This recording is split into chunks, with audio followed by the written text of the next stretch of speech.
Esselamu aleyküm, hormatly vatandaşlar. Saparağı salamu aleyküm. Salam Halmirat, goňumyň illeşler salamu aleyküm. Buyur Halmirat ağa. Yeme saparağı soňky günlerde ene gaty bir ulu siyasi wakalar bolup geçip durda bizim vatandaşyň daştawyryny. Esasana mene şu gün şol Özbegistanyň içinde ýa-ni Garagalpagystan Awtonom Respublikasynyň 3-4 gün şunun üçün halkyň torunmasy diýip aýdylym ýa halkyň galkynmasy diýip aýdylym ýa garşylygy ne bir topar syýasy wakalar bolup geçip dur. Oň ýanyna ýanwarda Gazakystan, Almatyda şular ýagdaýlar ýüz berdi. Garaz şu biziň region ýaşaýan regionumyzda watanymyzyň daştawyryny rahatlyk ýok. Günden halklaryň närazylygy köperip durdy. Bu arada kim şu özleri söhbetleşlik etsek belki şonun içinde bolýan zatlaryň şu döwletleriň içinde bolup geçen syýasy wakalaryň bir çözgüdi nämede ýa dören probleman ýüwün ýerden gelip çykýar. Nädip soňra öňüne almaly bizim watanymyzda degişlikde şu zatlar bardy biraz pikir alşaýsak eken. Başystyny, Halmirat ağa başystyny. No, saparağı şu ne görüp oturşun ýaly biz Garagalpagystan biziň Özbegistan bilen ikisi birlikde biziň dowlatlar goňşymyz. Onuň Garagalpagystanyň ýaşaýan türkmenler gatken. Olaryň biziň dogurlygymyz özbegem bolsa biziň gany berdiğini biz dogurlygymyz bol. Ýöne näme üçin şu Garagalpagstan bilen Özbegistanyň arasynda şu gün şular ýaly dawa çykdy ýa turdy diýiler. Soragy her bir adam özüçe jogap berýär. Özbegistanyň hökümet tarapy özüçe aýdýar, ine bizde şular ýaly bir zatlar etjek bolýarsa Garagalpagstanlylar aýdýar, ýok biziň ozar şular ýaly awtonom statusumuz bardy. Biz şu statusy berjekkä hiç kimi elimizden alyrmaga ýol bermez diýip çykyş edýär. Bilem nämeden gelip çykýar? Ozal ine orsiýet şulun hemmejini ine de görülle boldy da. Bu Putin ýemesini ozal öňkü möhletini 6 ýyla getirdin, 6 ýyl soň meni abnolene dip qyny Valentina Tereshkowaň dilini bilen Dumada Orsiýadyň Dumasyna çäkdi prezidentlik möhletini eline aldy. Olam konstitusiýany ütgetdi. Indi şol kesel konstitusiýa ütgetmek kesel indi şu gün Özbegistanyň gelip ýokuşdaýdyr diýen ýaly görnüş bardy. Netije çykdy. Şu Putin'in ýoly bilen Özbegistanyň prezidenti şol abnolene girip öz möhletini ozal iki möhletde prezident möhleti sıragy bar bolsa indi şonu ömürlük geçecek ýa 7 ýyllyk geçecek ýa 70 ýyllyk o belli däl. Ýöne şolun niýeti şol. Ýöne şol bardy da ýa-ni Garagalpagystanyň ýa bir awtonom statusyny ortadan aýryp onuň Özbegistanyň bir welaýaty ýa oblasty diýen derece getirmekçi bolýar. Oňa da Garagalpagystanyň halky razy däl. Oňa haqqy bar şu zatlara razy bolmalygy. Näme üçin? Şu umumy halkyň ses berilşiginde şu kararlar kabul edilmedi. Näme üçin Garagalpagystanyň meselesini Nukusda däl barıp Taşkentde çözýärler. Näme üçin o bir aýdaly Putin ýol görkezdi. Ozon Ukraina'da işte Krim Yarımadasyny Awtonom Respublika da onu alladı Orsiýadyň hasabyna geçirdi. Näme üçin Awtonom oturan Respublika öz adyny, öz ýurduny, öz milletini eýlik edip bilen. Öz başlyk boljak bolsa, Krim bize öz başlyk boljak, Orsiýada geçecek diýdi. Garagalpaklar aýdýar, biz öz başlyk boljak, öz başymyzy Özbegistanyň içinde awtonom hukukumuzy, hakkymyzy saklap galjak diýdi. Ine şular ýaly dawa saparagy ýa aýtsam, indi sen galan zatlar üstüne ýetir, öz görüşüm boýunça, bilşim boýunça. Ben o töwerekleri işläp, ýaşap gaýdanardan bir topar adam bir tanıyan. Aýdy, sesini Sağ ol Halmurada bu deme ne büyük demelerine aittin şu Abnulene diye de Abnulene şu postsovet demelerinin kefeli hem beceri. Şu gelen gidecek gelle. O gelse gitmez diye bizde barda gelmez diye bir yer vardı. Şu gelse gitmez. Şöyle nemesi.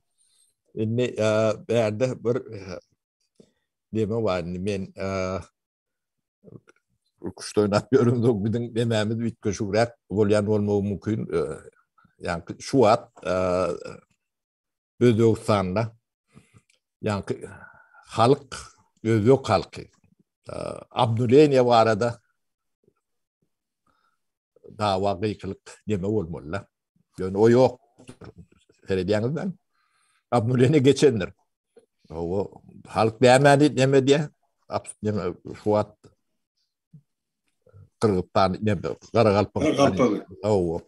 Yani şu Abdüleyne geçirmek için şu demen ne diyorlar. Bolmasam ne ben ne Şafkat Mirzoyev'in yerine olan ortam.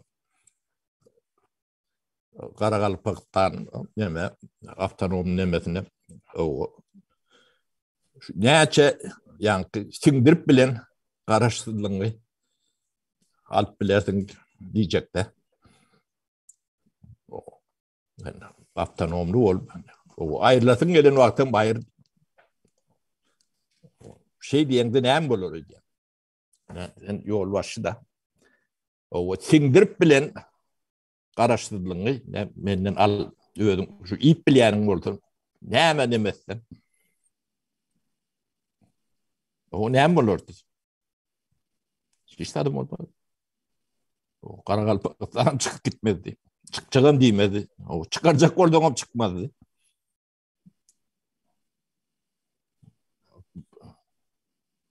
Yani bunu yetmediler. Yani oynalon deme şol yani Abdüleyen yang demesi. Bunu çıkaracak ol yani betçek ol öğrenim derler.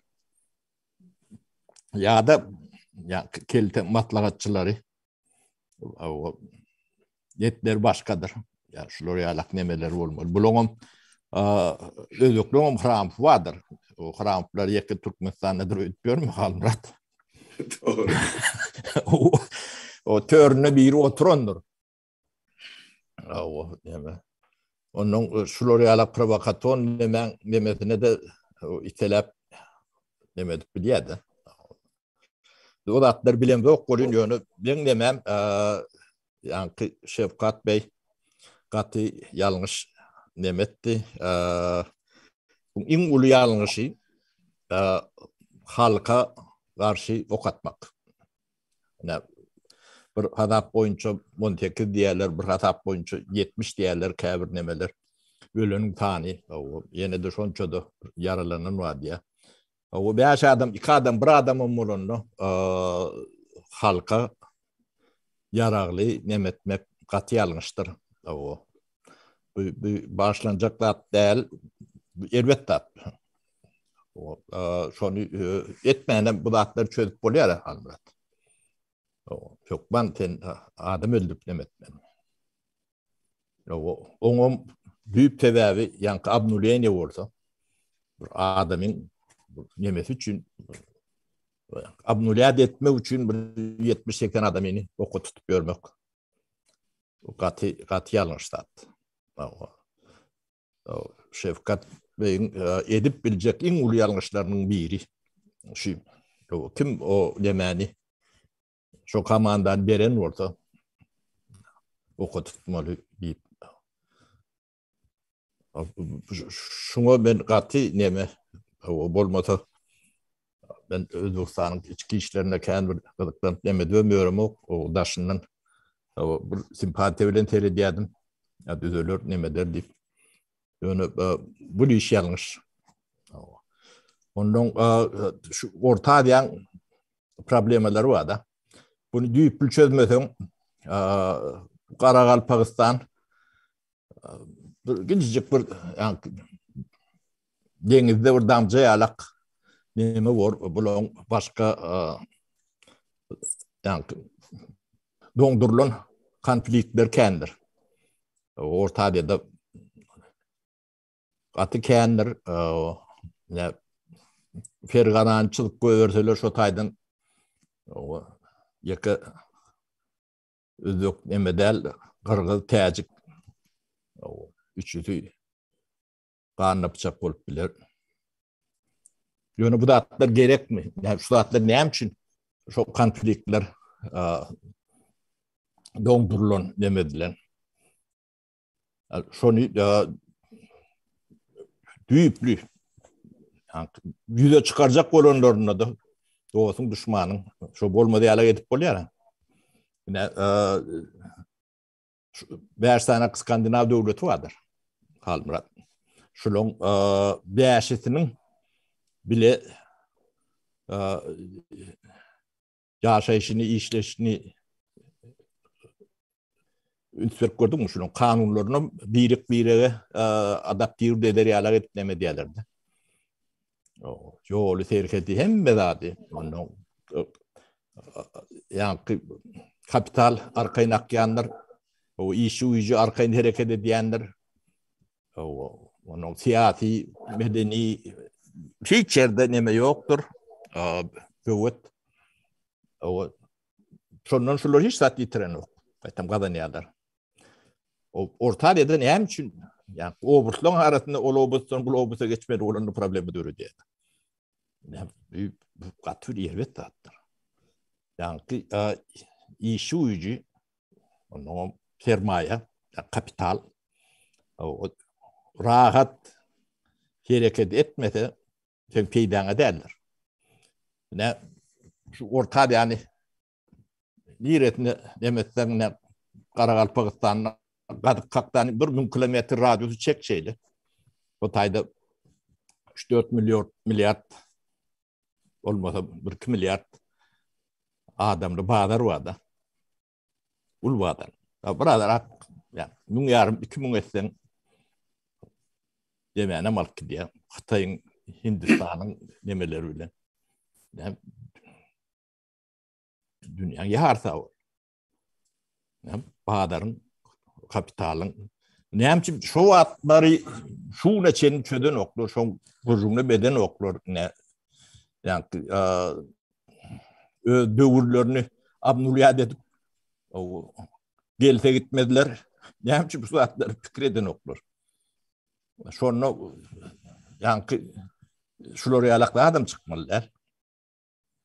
Halkym bir ýeşete gowuşjak. Döwletlerim, ýurtlarym, jemgyýetlerim ösjek. Edip bolýar. Onu misal üçin bir täze Türkmenistany gurjak diýse. Şu wagt Garagalpagstan şol ölen adamlary ýarada şonu ýalak ýara anlat giden ogumda milletlerde. Şunu alak dememiz var. Hize oşul çok diýse ne Türkmenistana. Baş üstüne diýer. Erkine ýuwdup bilýän, tiňdirip bilýän öz başlaklygyň bal. Baş üstüne. Bolluňda bolmaňda şu arada terhet ýok bolsa tapal näme? Özbekistan näme üçin diýip bilen. Tapara ve Özbekistan bilen Garagalpagystanyň arasynda şu oňşuklyk erdewirden bäri bar. SSR ýykylandan soň ýa-ni şol ýönkü diktator bar.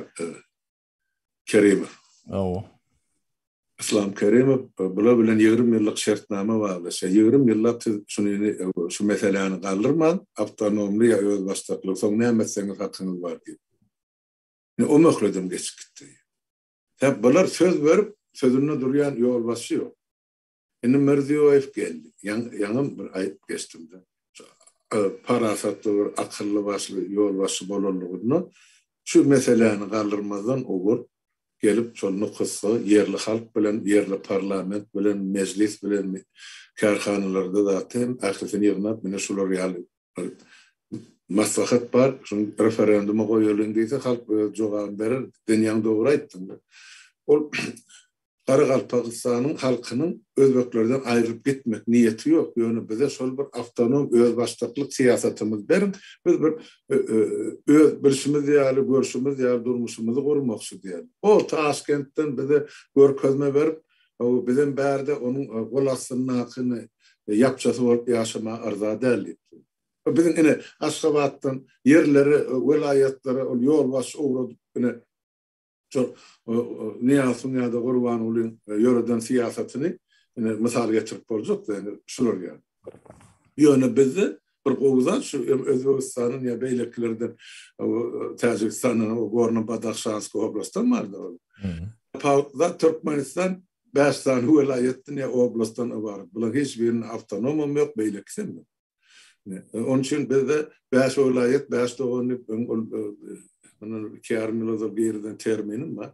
Bizimki şol, bir yumruk, beş var. Şonam oýnajak bolýarlar. Halmurat ýeke wäşdäl ýön tire demedip o şol emani ýa gaşýarlar da.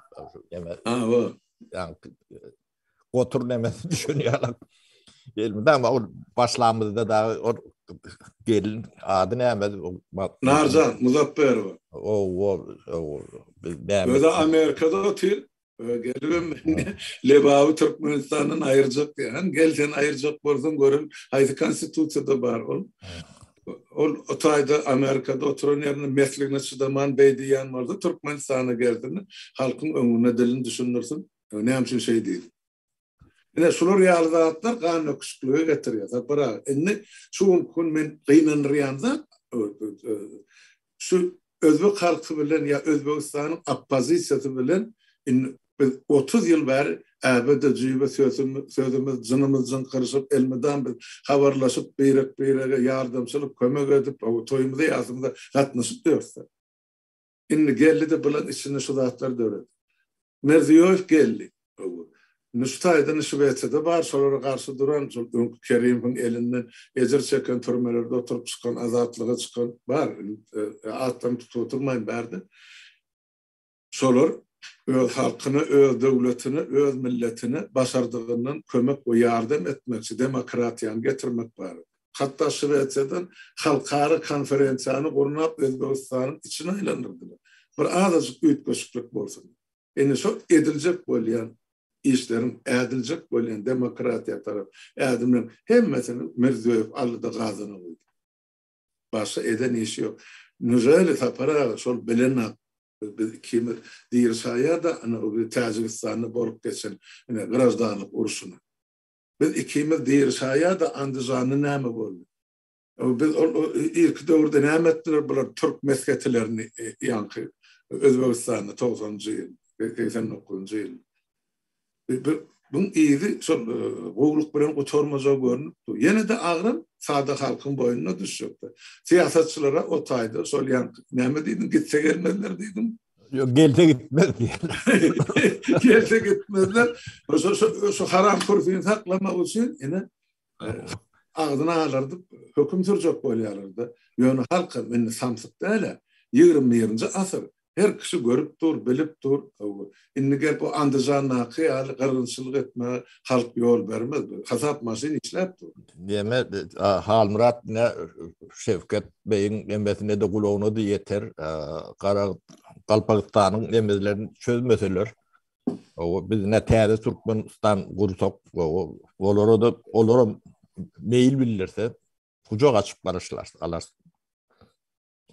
Şeyle zahmet ýör halky bara Garagalpagystan. Ne daha şowuzda kän ya nemetdi de. Ya nukus vardır. Şolong 4 nukus şäherler var. Türkmenistan nem daha şowuzun bir raýony ýa-la gatnaw şotaýdyr. Nemelerde de Lelinskide Galpagam var, Garagalpak o Gadak diýerler. Gadak diýerler Garagalpaga da. Bu Gadaklara hat ýakyn bolýar da. O Özbek var, Tatar var. O başka da yankı dinlemeler var. Xitay bilen nemetip görünür. Uygur var, Kareyler var. O hem becedem yani katnaşıp, oturuşup, turuşup, o toyo demelere katnaşıp hiç nemeleri yok da. O her kime böyle dilini uğurluyor. Kareyden kalanı. Onun kadış bilen yok. Kalanı kadak kadakça uğurluyor. Kalpak kalpakça, özök özökçe, Türkmen Türkmençe, Tatar Tatarça uğurluyor. O da bir taçanın başından hiç kim demçi öz dilimde uğurlayan, bizim dilimde uğurlayan yok diyen de adam yok. O bir yılın nemen, 2 yılın nemesem değil. O 4-500, yani 3-400 yıl. Devam edip gelen şolaryalıq bir demi yaşayış tardı var. O bedenet anırdan eder. Şolar hiç birine kete öz bilen ya da neme bilen baklanok. Mene kadaklan in neme mihman bir kadaklar olur yani. Mihmançılığa çağırıyorlar neme diyorlar. Çağırıyorlar. Hiç demem yok. Büyük yani siyasi neme gelen deme diyorlar da bunu.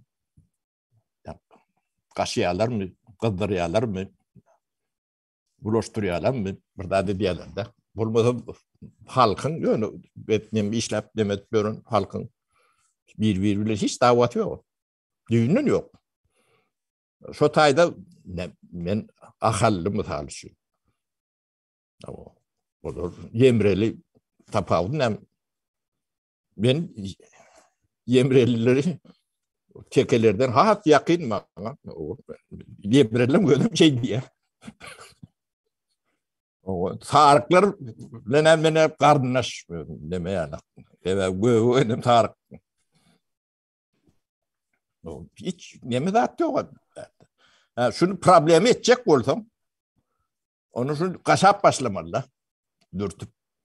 O bizim tarihçi dememiz vardı doğasımız. Boşadırmak için. O Türkmen millet değildir. Yani tirelerden varattır. O ne planı ahalli. O planı nemeli. Ben nirelliğimi bilyenim yok. Kanmırada ben nirelliğimi. Kat nemet bağırlaymadan bilmem olunu o kendine.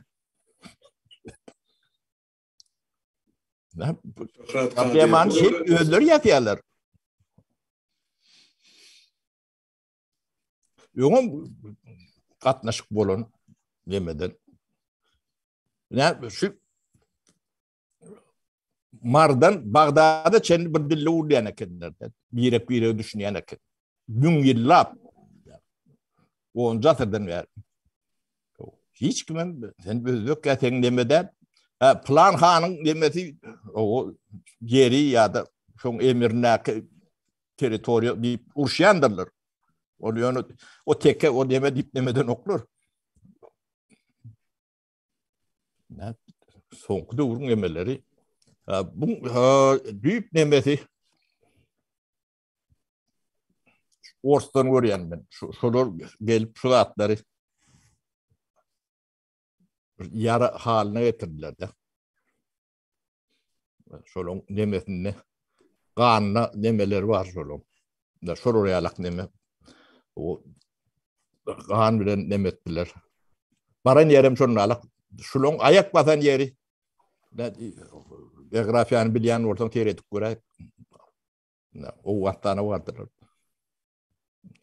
Ya 79'da yedilerdi mi o vaktana? O 79'un dekabrında. O. Şimdi o vaktana 60. 70. yıllara o vaktana televizyonda da hatta idardak var. Şu an korsettim o. Yani. O inni neyle? O düzecek olsa onu düzecek olan nokta. Yani şunun inni ne mi kadar öyle? Kömek verecek bir parayalar. Ukrayna'nın Karabağ'al, Abkhazyan'al, Asetya'nal, O Pridnestrovye ve Onal özüne ormayan bir batvalcı sen yurdun batvalardan idil birdat eder. Sen şonu bir cemiyetle bir akli etmeler şu.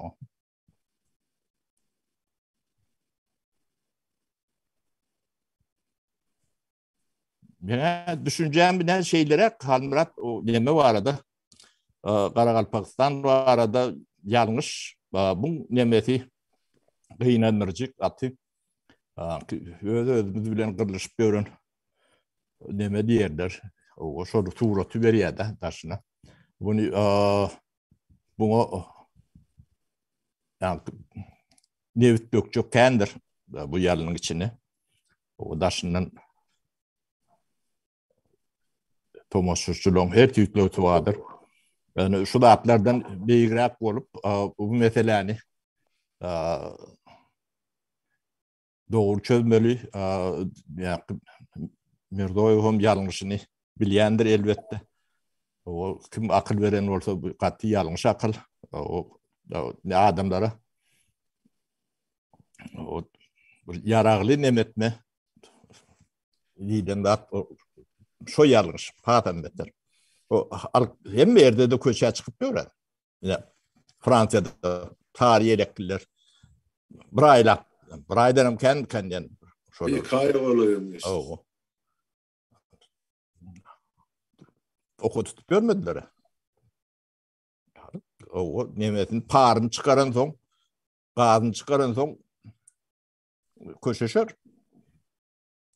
Onu sen ne hem tevap veriyorsun ona. Poğudu öldür yani. Daşından düşmanlar nemeti diye. O daşından ne sen konstitusyon üyt götmeli ilen neme. Özbekistan 15 sapır üyt götü de konstitusyon. O şu konstitusyoları olmasa başka da dedim daha şey yadım üytgümde bir alak olsun. Bu ne eylek bu. Onu 7 yıllı 5 ile getirdiler. 5 yılı 7 ile getirdiler. Yine de şunun alak bu maktadan belli. Abnüliyat etmeliler. Sen öleyen sonra oturman. Şu gelde gitmez. O adam da para. Yeme de para birimizden Özbekistan benim hem komşu hem doğruluk devletimin. Karakalpakistan'ım onun için oturan milletin bilip batan bir ulu bölümün birini Türkmenlerden ibaret. Oğlu yer biyrek ve gıyır verip verin. Bu doğarınız olup verin. İki tarafım yani sen aydısın ya daha sonra velayeti bilen bizimkilerin Karakalpakistan. O zaman Anır'dan sen doğraydı. Onu Sovyet zamanı doğru. Yok Anır'dan kadiyimden gelen demek. O atlasıklar hani ölüleri karşı bir madar sağlıkta. Ne böyle arasını bölmeli. Ne hemen hatiratını şu haram kürsünü saklamak için. Yani artık milyar kazanmak için. Asla şu yol başı diyelim. Akrada sana men diyemem. Daşının filan otuna o son 30 yıl sapara. Şu ayfı devlette kürsa yapısan sol ömürlük oturaymalı. On tevabına edip verin Halmurat'a. Büyük tevabi vardır. O tevabi yani halk taylayan yalak olur. Halk taylayan yok da Putin taylayan. Şu ortadan arbitatınaki devletinin hem jurnalaktır. O hem demeden ortadan öyle jurnalak. Şunu şey diyeler. Yani hramslar yanına herinin yanına bir tane hram oturdu. O atları ütköşüktür olun. Ne şolor ne şey etmeli akıl veriyorlar da. O başka bulun tedelik çıkarayan demesem yok. Hem şu bir neme senaryo bile ne diliyordu. O halkların betbağı. Yani biz diyeme Orta Asya'nın yakın Türkmenistan'ın Orta Asya'nın bütkötmüyor. Orta Asya devletlerinin arasında terhet, bir yönü tiyat terhet olur. O iktisadi, siyasi, yani maliye neme hem meclisi arkayın siyaset etmeleri yalak. İşi uyacağım sermaye da şu neme yetmeli biz.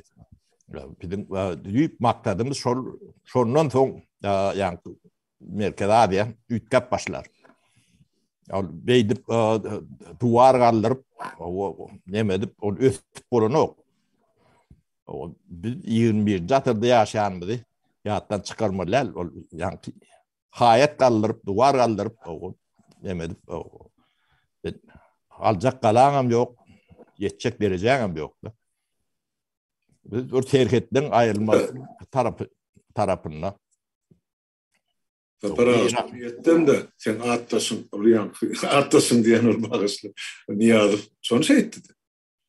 Yani Özbekistan ile Türkmenistan'ın arasında simi çeken şu, Özbek tarafı da Niyazov nedeni işi. Sonra bize gelip boşun maglumatlara göre şu Özbekistan'ın bärik gelip şu bir kanister benzin alın için adam serhetti. Atı öldüren yerlere mar serhetçiler. Toy birak gatnaşmak yok, birak ýasyna gatnaşmak yok.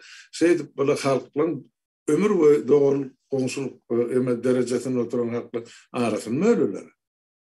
20. asırda. Eger akıllı medeniyetli ayrışsak bolsalı, näme şu diktatörlük görmedimi?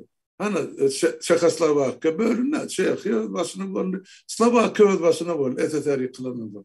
Ene güllü ýaly gatnaşyklar var, iki halk arasında terk edilmiyor. Yani soňa meňzeş döwletli gatyke. Halmurat, menem özüklüň giýewsi, ben deme daş adam däl bolar.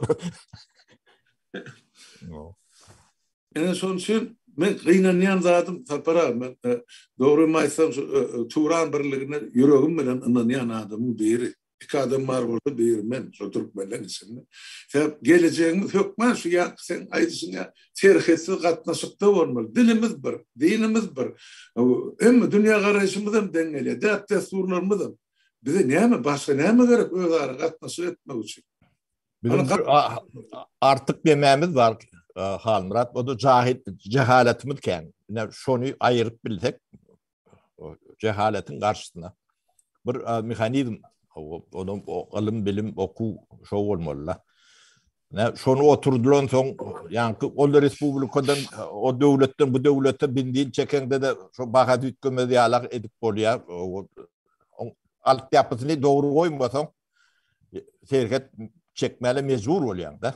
O kanunyň direk terk gelmedi ýalak, umumy nemede bir döwletler arasynda iş geçirmedi, aňlaşmady, kanunlar demeleri, Ýewropa birliginiň içinde giýrende sen bur topordardy. Boyun alýan.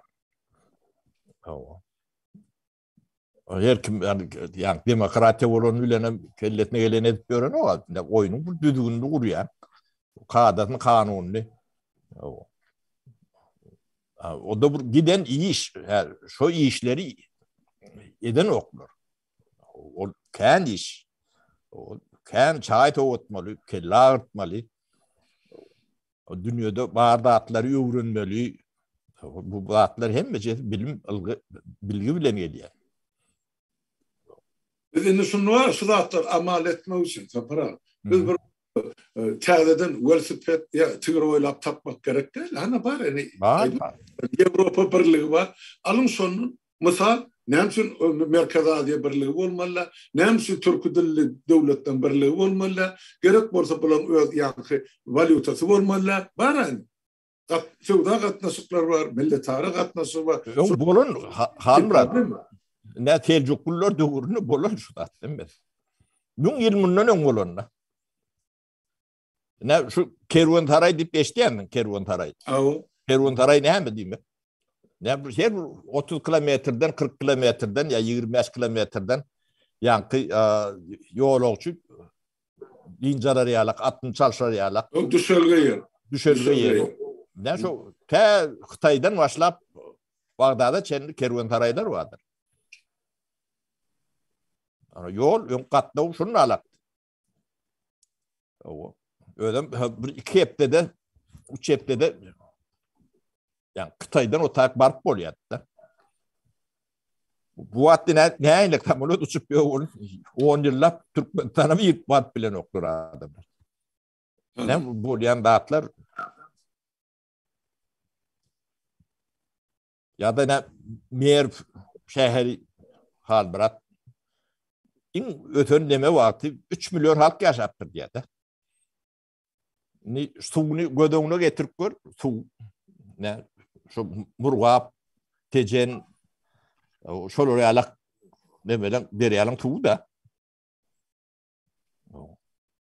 Şoň bilen de 3 milyon adam demedipdir. Bu wat içeri suw ýok. 21-nji asyrda getmedi. Bu nirek var? Milyon ýyl atam ýok soňsuma. Yok. Ne bu cehaletin demeti başa cehalet gelse Hudaý taklatındır. Sizin bir diyor görünüp duranda adam tertine edilýändir. Ben käbir nemeleri bir gözmi diye de. Onu iýilmejek bu. Ýalak görýär iyi diye. Ne 300 milyona atel vurup göründürler. Bilýän dem halmaz. Bilýän habar. 500 milyona, 700 milyona. Onu 4 milyar berip giden ateller kompleksini vurup görür. Ähli Türkmen daýhanynyň yani öndürýän buğdaý bardyr. 1 milyon ton bolondy. O 250 doldurdum. Dünýäň gyzyn badarynyň bahasy bilen demeden 250 milyon bolýar. Partagym ne 500 milyon bolýar. Yani ikisini goş 700 näçe milyon. Sen 4-5 milyar verip aeroport alıp diyorsun. Şolun 3-4 yıllık işlemedi. Bulun edip görün da ödünü köşk kurup ödür milyar. Pulum kudel, pulum halkın kulmalı. Halk soramasa olur, kayıpsak halkın emleğinde arga diyanı. Yok. Halktı günü. Ondan hiç kime de hatap veren okulur, hatapım doğuran okulur. Yok halk hasap sor tapara halk hasabat sormasa olur ne için hasabat versinler halka. Soruya ne olmadı ne için onu cevap vermeli. Eden ne dip böyle sonuç. Edeni geçiyor. Bunu halkam yok, prokurorum yok, suudum yok. Ondan ne alan linki, bunu işlinki, ovurga işlinki. Çok oldu. Öyle bir yerle tayını koyuyoruz tapara. Öyle. Çok mal şu yankı Qaraqalpastan'nakı bolup duran Pazıgaly ýagdaýlar bir çeti yanvar aýyna Qazaqstanda başlandy. O taýda Gazak dogurlamy yankı bir Mangusstan ýerlerde maňyşlyk öňkü şo taýda ýaşap beren Gazak biziň garnaşlarymyz diýip enden onu sebäp bolan şo taýda akyl köpüsi esasy böyle o şol Krasnoyarsk oblastynyň ýa biziň yani Balkan vilayetimiziň göçüp giden Gazak dogurlarymyz, garnaşlarymyz. Bu da garnaş bolanlarym bar. Ömrüni şol taýda ata-baba işläp şo toprakda jaýlanyp galan adamlar gatkan bolar. Ine şol adamlar şo neftçiler neft çykarýarlar, şo Balkan naklyň hemmesi neftçi de Türkmen Gazak esasy milletler da neft çykarýar. Ine şol Gazaklar bizim hakkımızı köperdin, garların deyip aylık hakkımızı yüz tutyalı talep ediyali. En son karşısına birinci gedege Nazarbayev bolar. Bunun 4-5 yıl oda kırıp yatırdı. 4-5 yıl odalarla 11 yıl oda. Ennen geçen yıl çıktılar böyle, enne basıp yatıracağını bilme. Sonra Almata diye 20.000 tane diye terörist geldi. Yalan söylüyor.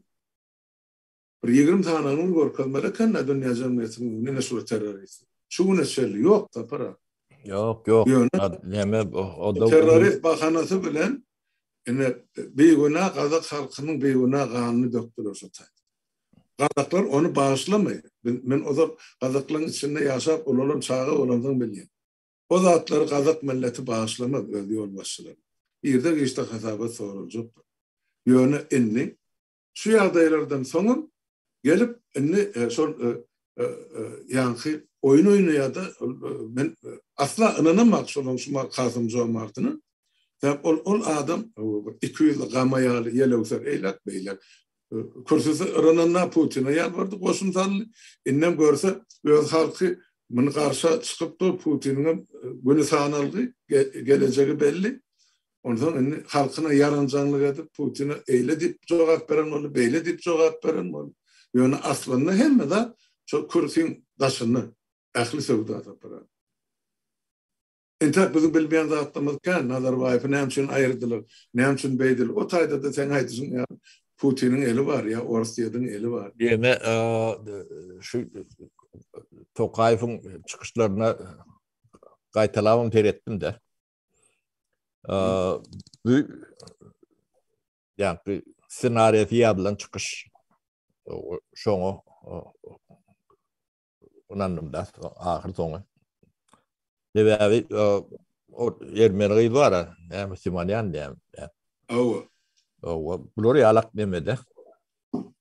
Forumlarda cevabını bilmeyen forum vermelerle böyle ortadan bu yağdaydı. Şoň üçin bu zatlar oyun anarlarına näme wadygyny wagt görkezler. O bu zatdan sıram demesem açylar. Yönü ortadan arbitratından merkeze de ortadan arbitratından çıkmasa düzelip bilmeyede. Bizim yani nukutta bolan neme yalak ýagdaýlaryň nemesiň taany köpeler. O şoň arbitratına çıkacak bolanda da ýörüýte ederler bolun. Onu bilip karşı burdatlar senin bereket etsen nemesi bolmaz. Täsiri yönü ortadan arbitratına çıkman merkeze diye düzelip bilen ok. Yani şol nemeň püf noktası. Yani nemeňi ayagyny şoňa göre deglemeler. O düşman olmaly, ya plan neme olmaly diýilen neme ýok. Ýöne şoň siyasi arbitratyndan doli o çıkmaly. Medene nemetinden hem çıkmaly. Hiç nemeti ýok. Öwrenseň de öwrenin, ol öwrenip bilersin. Dünýäň hemme medeniyetine öwrenmeli, taryhyna öwrenmeli. Ýöne siyasi arbitratyndan çıkman merkeze diye bunu gat bulaştırırlar. Yok, bulaşık görünüp dursa para. Şoňa da ertip durlar meselen. Şu Tokayev'in çıkışlarını benim dinläp fiýin edip uzakdan merseledi otyn. Şu adamın gepine samimiyet yok. Sen sözün bilen aýtsyn. Inanırjylykly der. İskiriniz ýoksa para. Ýöne söz ugruna diýe, o şu ýene de şu kürsü dawasy bolup durda başga hiç saatlar ulan bar alada şu. Ýöne bir beýleki daştawrandaki döwletleriň halkynyň ýaşaýyşyna seretmeliler. Senne şular real beýdozgunçylyk bar bolsa, demek olarda da şol real beýdozgunçylyk bar. Eger sen konstitusiýany bozýan bolsan, beýleklerim şol höwes bilen bozýarlar. Sen mesela şu Niyaz'dan uğral ösen diktatörler bizim örgüyonumuz hakkında. Niyaz eksperiment hükmünü Türkmen'in depesine şahanlık doğdu. Türkmen halkı sesini çıkarana ay gününe söyle çalışıp çıktı. Sonra da Türkmen sesini çıkarana. Biz ne için etmelerle siyaseti ortağı koydular beyleki diktatörler. Ola ölü gitti ola iyidin hakkı kalırlar senedim. Yedi oturun işini ya yoru diyen siyasetin. O siyaset ama değil. Para bu. Gargınçılığa, öz halkını gargına verme. Ne ayıl dönüp? Gatı elbette kalmırat. Men galan da adına kendi neme keldi galdık durumu okulunyonu şu adamları atma nemesine. Kim o provokatani ediptir, kim komanda veriptir, onun için bilem okulun. Bu başlanmacak gatı elbet kıynançlı neme yağdaydı. Bunu ikinci, üçüncü sapar qaytaran mı diyalak o neme bizim nememizde kalmalı. Bu soňy elbette atlara ýadyp gidip bilýärdi. O gan ortada bolluğuça meseleler kıyın çözülýändir. Bu doğru sapar. Elbette kıynanırcı fakat biz bir yanı şu turalı mesela geldik milletlerimiz bir geçmişimizi tarihimizi tanıp başladık diye katların hükmen getirip bir zat sok yani. Yo olur sokmalı tevavi bildirecek gelirler o arbitratını çıkaracak gelirler onu beyletin görürler deyip Olar ýalak bir saada da bolmaly, meýletin hiç kim göberesi ýok bolun ýöne senem yani ýeriniň üstüne götürüp beren dadyň bar, senem onu biraz işletmeli. O bir yani orsun nemelerine, halkalarına o düşüp görme diýilen zat ýalňyş. Men pikirimçe gaty ýalňyş. Şo yani Merkez Aziýa yani İrany, Owgantany bilen orsun arbitatyndan çykdy. Gaty ütgeşe tiz wagtyň içinde. Düdeler dünýäň o gykwaga madalar. O eşreti nemetem köpeler. Serhet merhet o zatlarym galbaz. Öň taryhda bu zatlar bolanap. 1000 ýyl bundan öň bolan.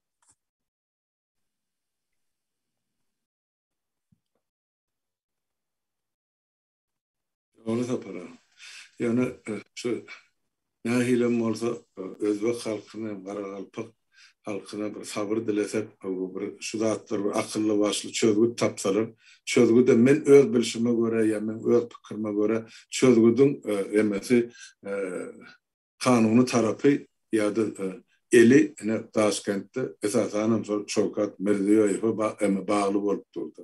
Şu tarapdan gerek şu mahal egilşik bolsa doğru sözgüden bolsa halk bilen gürleşmän başarmasa bu halk enni gan gördü. Yani sen aýdyp oturdun enni ara gan nişandan soň meselen sözgüde gat ağrarşy da para ol bir sevişmek der, käşmek der, ýakalaşmak der.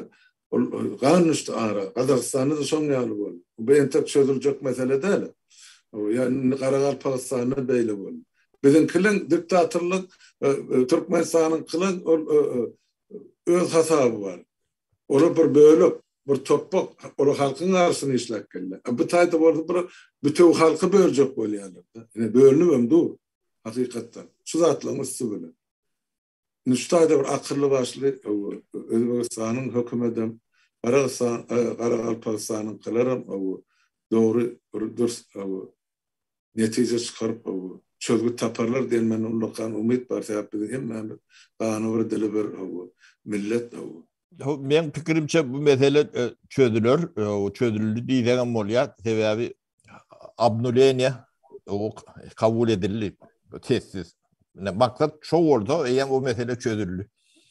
Ýöne bular demäni yani adatdan naşary ýagdaý girdip problemany güçlendirýärler-de.